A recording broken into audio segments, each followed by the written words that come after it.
This episode is sponsored by Agent CRM.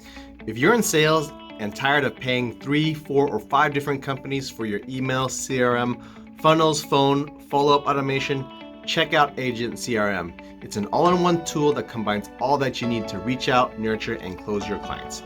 They've got weekly support calls so you can get up and running in no time. Get a free 14-day trial by going to the link below in the show notes.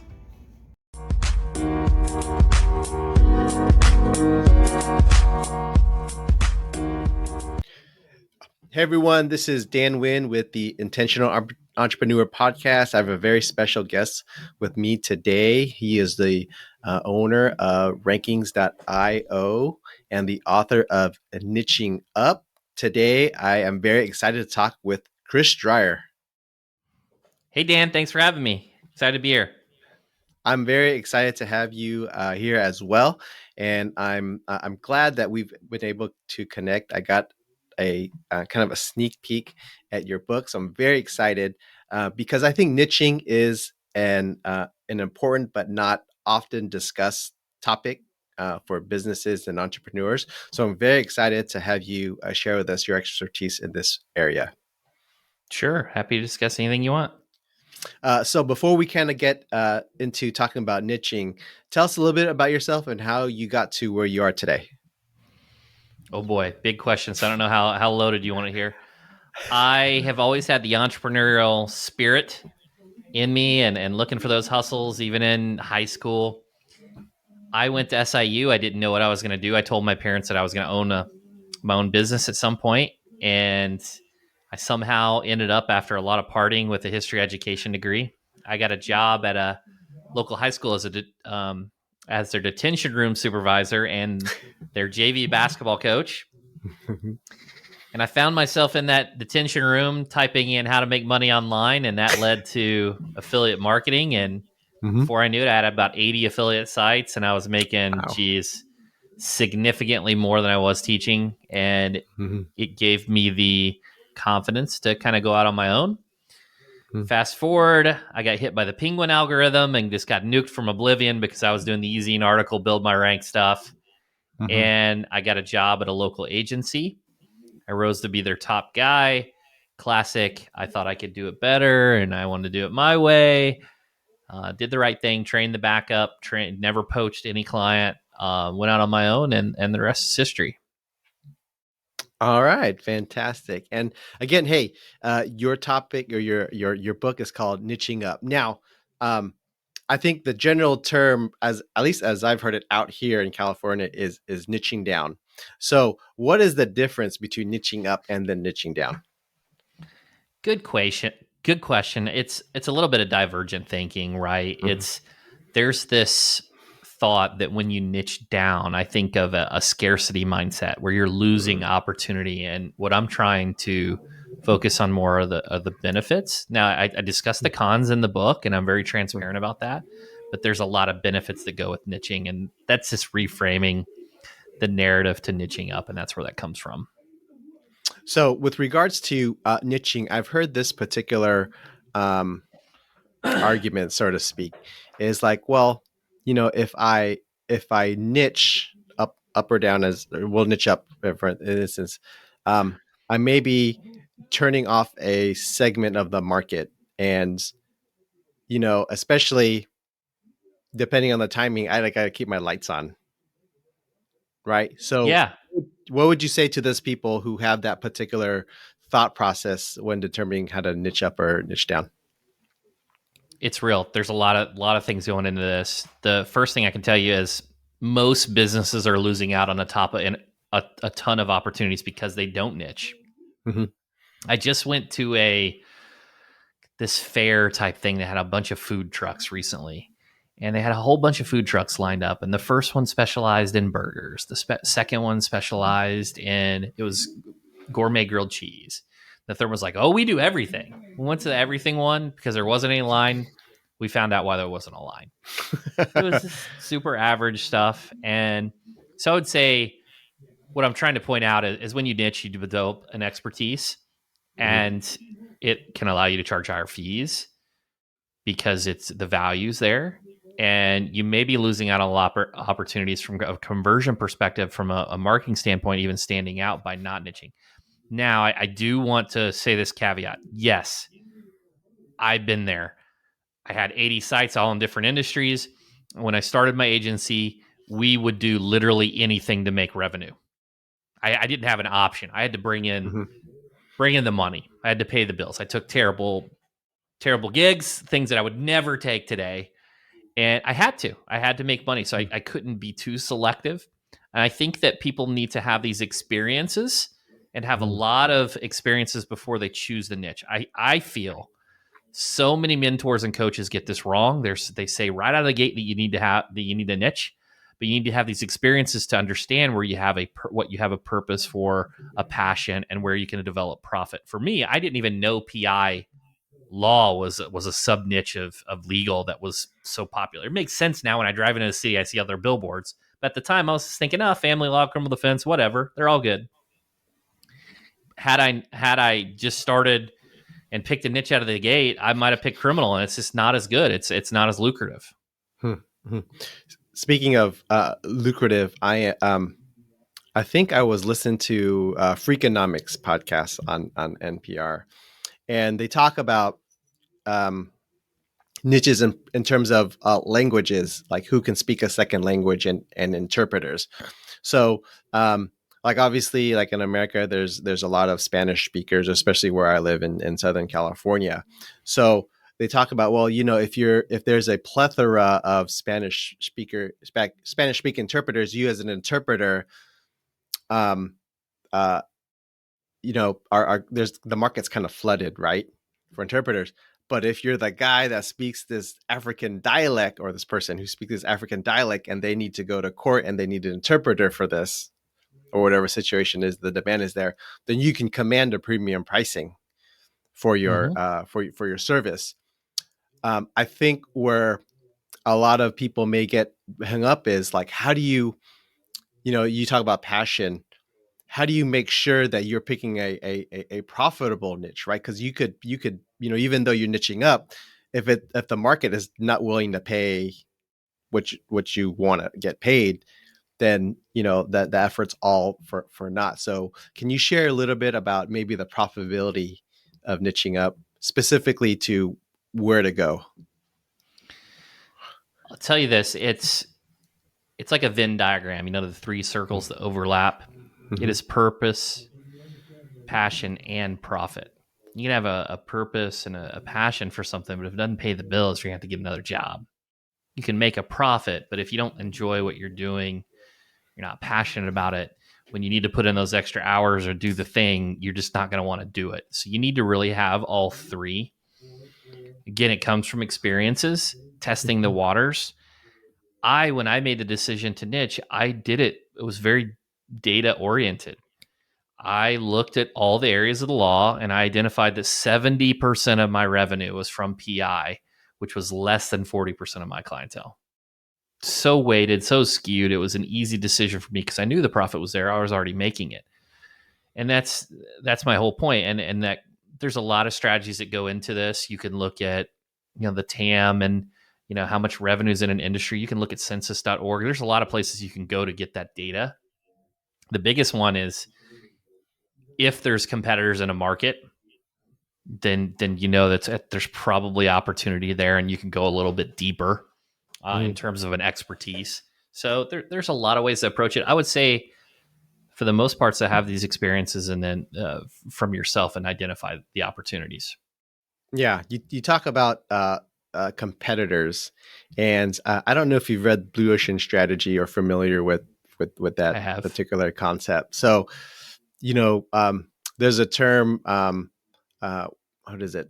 Pioneers get arrows in their backs, right? So the idea, at least in the business world, is like, hey, if you're first to market, usually you're going to be the guinea pig, and it can make or break you.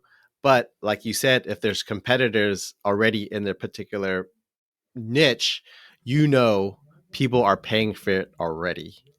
So Mm-hmm. how does and to kind of expand on what you kind of alluded to just a minute earlier, how do you niche up, and then like where you have competitors, so to speak, but you want to either bring a higher value or be a better service provider in that particular niche.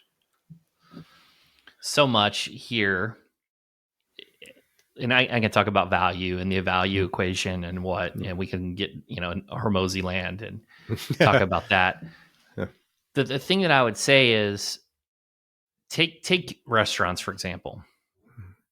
There's so many restaurants that sell the same service from a fast food perspective, right? You got your Burger King, you got your McDonald's. They're all selling these Happy Meals. Like, they're different levels of quality, but it's a game of productization and volume.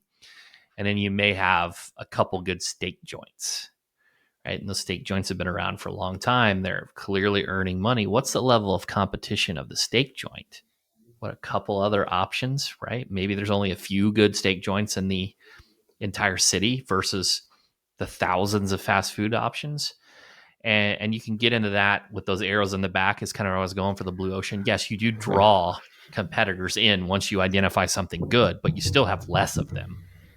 You're still not competing with thousands. You're competing with, maybe 10, maybe 20, maybe less than 100. The thing when it comes to value, there are little nuances in every business.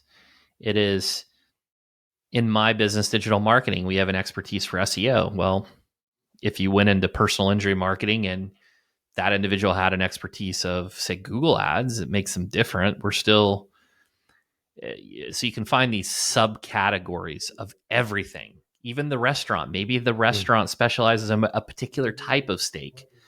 Maybe it's the big tomahawk, right? And they have this whole experience where they're flaming it, and the other one doesn't. So I think you just have to be creative. You have to be aware of your market and just try to provide value to the consumer. Right. You talk about where your niche is SEO for PIs and mention Google ads, right? So let's say you've already mastered PI SEO, but you're getting more and more demand for Google ads. Now, do you kind of keep that in house, so to speak, as far as branding goes, or do you even spin that off as at least to a public facing business? Is like, hey, we specialize and we niche in Google ads for PI law firms. We're going to get in a little controversial spot here. But there's a book called Ready, Fire, Aim by Michael Masterson. Mm-hmm. And it talks about your front end offers need to draw in the consumer, their tipping point. They need to be exceptional. Your back end offers can be very average.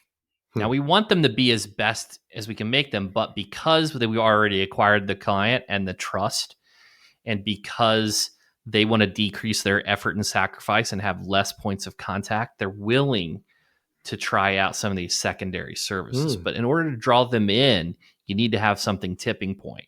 There's a lot of misconceptions about this when individuals try to make everything tipping point, and it's just not possible.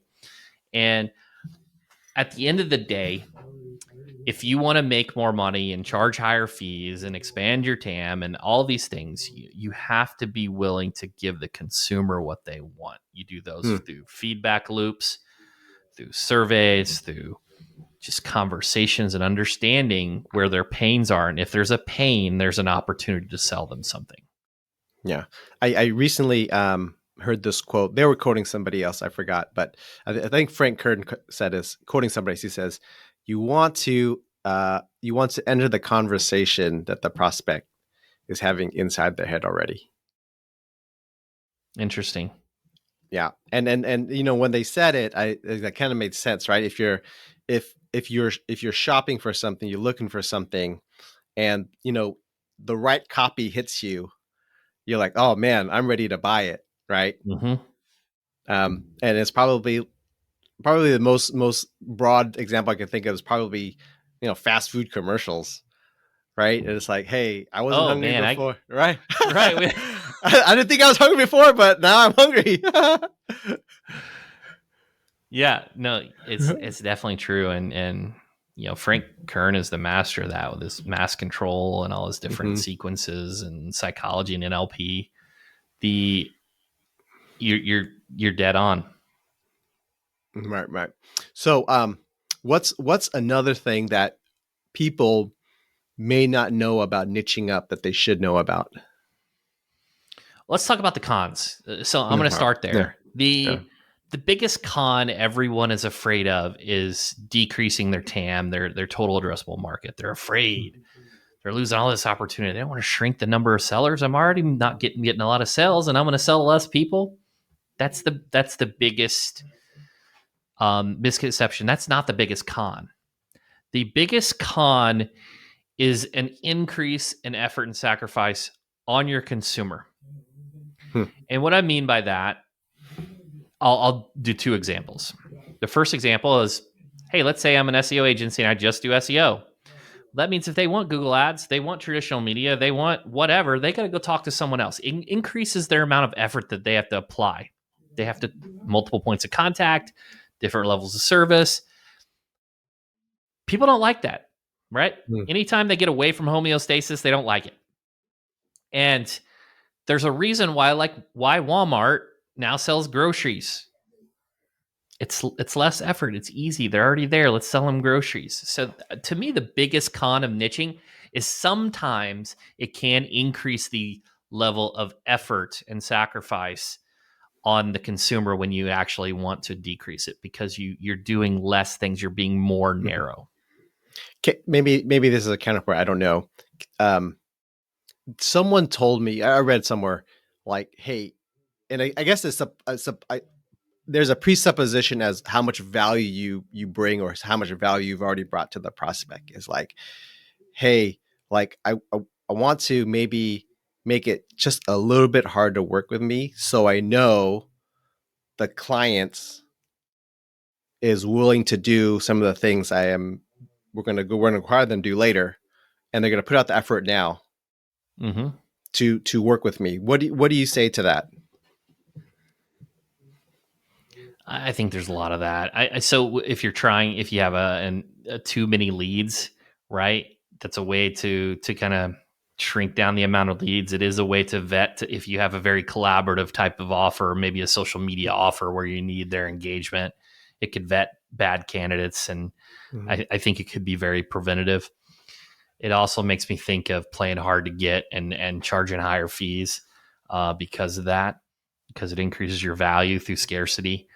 Mm-hmm. And so, yeah, there's a lot to be said with that. For me, if you have a very high end offer and a lot of candidates aren't going to be qualified, it could function as like almost like an application through the experience. Mm-hmm. Um, Even doing something at the beginning. So I'm just kind of rambling, rifting through my head. What's going through Yeah. my head on this is Yeah. when you get an individual to buy an initial offer, now they've got their time, their money, and they don't want to waste their investment. So now you got sunk cost kind of Mm-hmm. playing in your favor. So there's so much to that. We can go a number of directions on that strategy. Yeah, yeah. So the cons, that you mentioned before, I think, it's pretty big. As you can, obviously you're the expert, but just in my experience and being around and being around business owners, um, what have you seen help business owners kind of get over that particular? Because I think a lot of it's mindset, right? How Mm-hmm. you approach this particular idea or um, limiting beliefs, as they say. How What would you say are maybe some of the best ways to approach it, and or reframing the limiting belief as to get over this particular hump and really unlocking, right? Because there's unlocking this particular marketing strategy. You've got to look at the pros that, Mhm. and you got to weigh the pros and cons. And again, I'm not saying niching is right for everyone. In Mhm. many cases, that may not be right. It's an introspective thing.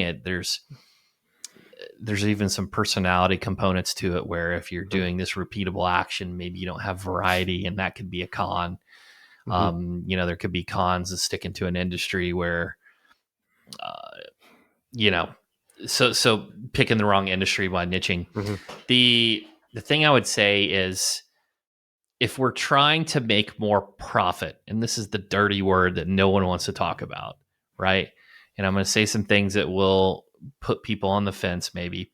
But if we're talking about profit, the first way that everybody knows is to charge higher fees and get better profit margins. Well, how do you charge higher fees? You create more value.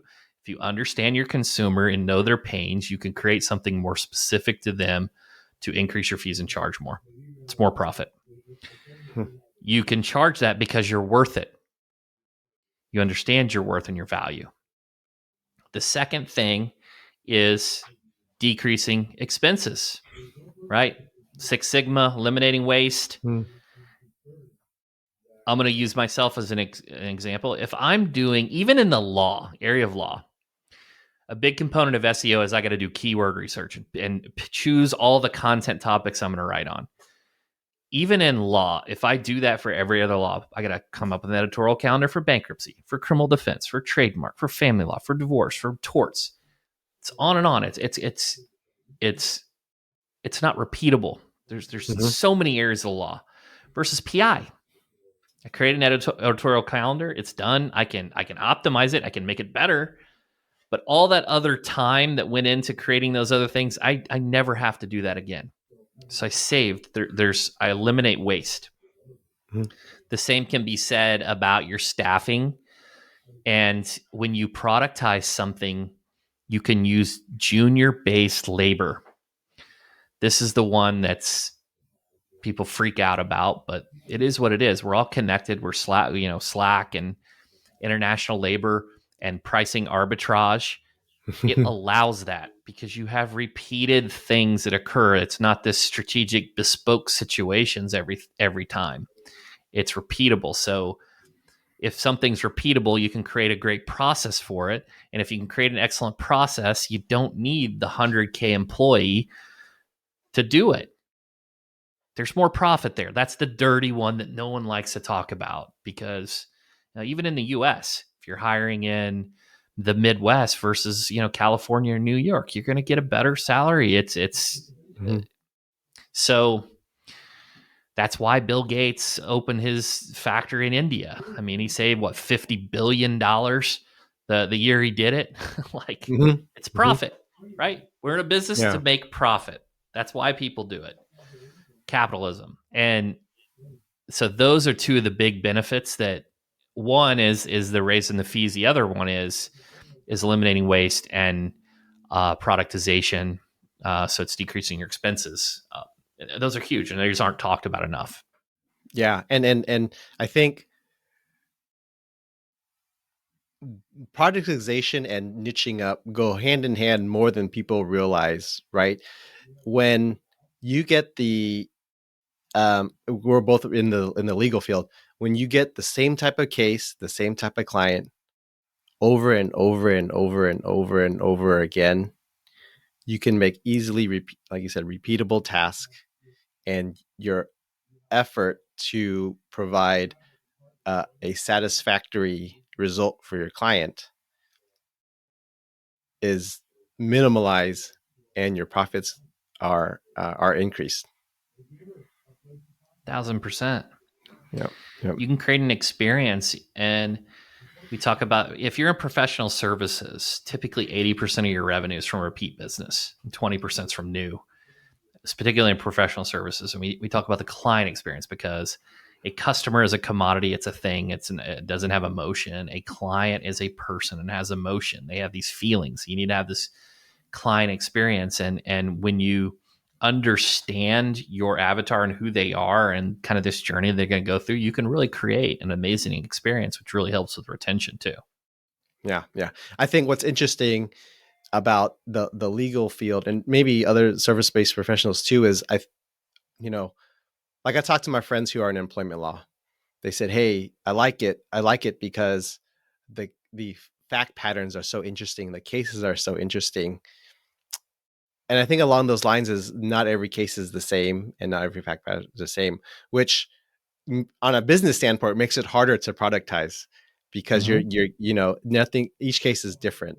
So I think there's always kind of a clash as far as lawyers go, is like they like the variety in a sense, Mm-hmm. right? But on a business owner sense, that's not really good for Yeah, the bottom line.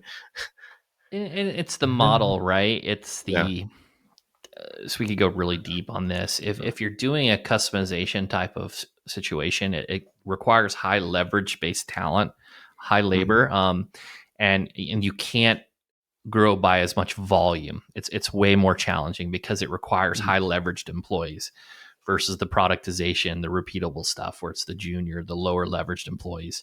Um, that is one of the cons of niching. It's a lack of variety. I mean, it's Mhm.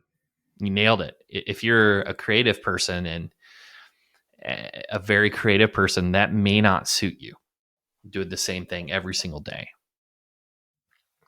There's a I remember Tony Robbins said that it's like boring business is good business. Mm-hmm. Something you can do over and over again is good business. So, um, hey, thanks, Chris, for hanging out. We are kind of towards the end here. What's one thing you want to leave for our listeners about niching up?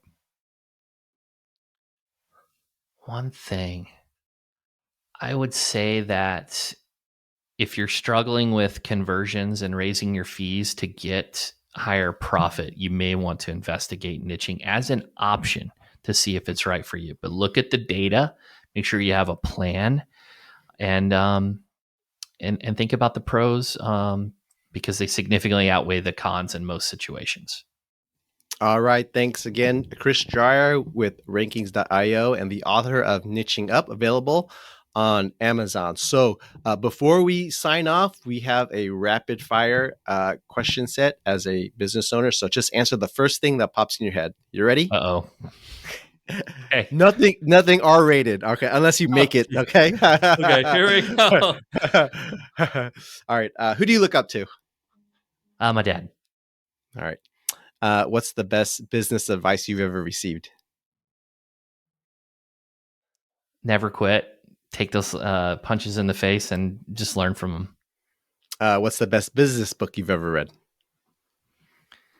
Ready, Fire, Aim's up there. I can't think of one that I like more. That's my favorite book that I repeat almost every year. If you could do one thing over again, what would it be? In college, I wouldn't have pulled this fire alarm at a party. Uh, yeah, I ended up getting a felony. It was the dumbest prank ever. Yeah, but I would That's have a done that. felony in your state? It is. It Wow. is. Mm-hmm. All right. Being vulnerable. All right. Very good. Thank you for sharing. Thank you for Mm-hmm. opening up. Um, what's the biggest challenge in your business today? Finding great talent. All right. And finally, are you familiar with the term 3 feet from gold? No. What is that? Okay, so the story goes, there's this prospector. He buys land, goes out and buys all the equipment and everything. Goes, knocks several years. He can't find anything. Finally, he ends up giving up and selling to somebody else. They dig 3 feet and hit a vein.